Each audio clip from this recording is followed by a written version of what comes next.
প্রথমত আমি এনটিভির বর্ষপূর্তিতে এসেছি। তো খুবই বেশি ভালো লাগছে কারণ ঢাকায় তো আমরা আসলে সবসময় অ্যাটেন্ড করি, বাট এবার একটু ডিফারেন্ট এবং মালয়েশিয়া এসে অ্যাটেন্ড করলাম। তো সব মিলিয়ে অনেক বেশি ভালো লাগছে। ৪৫ বছর ধরে কোটি মানুষের আস্থায় পাইপের বস আরএফএল পাইপ।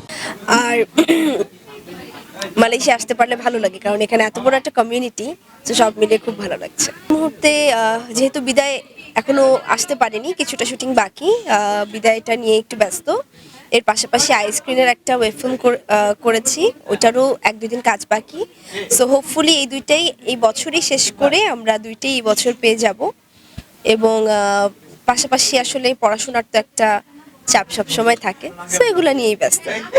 আসলে আমার মনে হয় যে কাজ তো আমি প্রতিনিয়ত সবসময় করি, কিন্তু মাঝে মাঝে একটু নিজের জন্য সময়ও দরকার, কিংবা একটু পরিবারের জন্য সময়ও দরকার।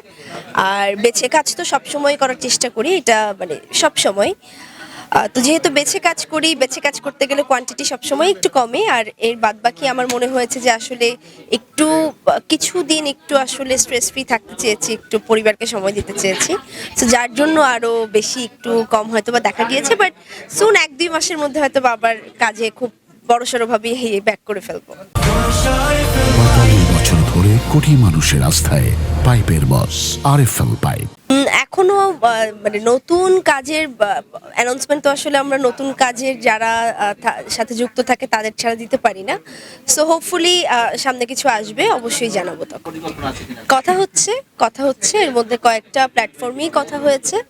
সো আইস্ক্রিনের একটা তো করলামই, আর বাদ বাকি কিছু প্ল্যাটফর্মের সাথে কথা হচ্ছে। দেখা যাক কোনটা আসলে হয়। এই তো প্রত্যাশা হচ্ছে, আমার প্রত্যাশা খুব ছোট। আমি চাই শিল্পীদের পাশে সবসময় যাতে পাই, যেটা আমরা সবসময় পেয়ে এসেছি। আরও বেশি করে চাই যে আসলে আমরা তো খুব ছোট একটা সংগঠন, কিংবা খুব অল্প কিছু শিল্পী আমরা।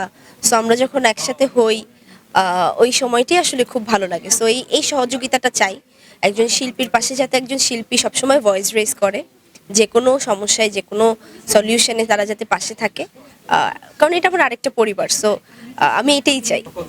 আমি লাস্ট ইয়ার এসেছিলাম, ওটা একটা রেমিটেন্সের উপরে প্রোগ্রাম ছিল। সো প্রবাসীদের তো সবসময় খুব ভালোবাসি, কারণ প্রবাসীরা এখানে আছে দেখেই আসলে আমরা বাংলাদেশে হয়তো বা এত শান্তিতে থাকতে পারি, এবং তাদের প্রতি শ্রদ্ধা ভালোবাসা সবসময় থাকে।